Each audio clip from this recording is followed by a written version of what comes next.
Τώρα θα δούμε το μαγνητικό πεδίο από ευθύγραμμο αγωγό.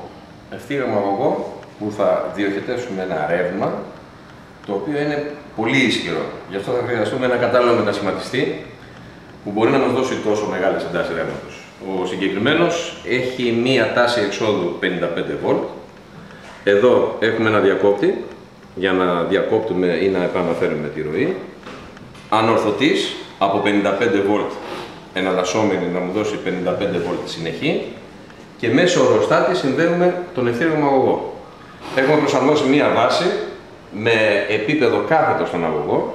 Πάνω εδώ θα απλώσουμε σε λίγο τα ρινίσματα του σιτήρου και θα διακρίνουμε τις δυναμικές γραμμές του μαγνητικού πεδίου, που θα είναι ομόκεντροι κύκλοι, με κέντρο πάνω στον αγωγό και στο επίπεδο του χαρτιού.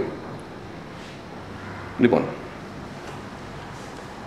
θα διαβάζουμε ρεύμα σιγά σιγά και θα βλέπουμε πώς προσανατολίζονται τα ρινίσματα σιδήρου.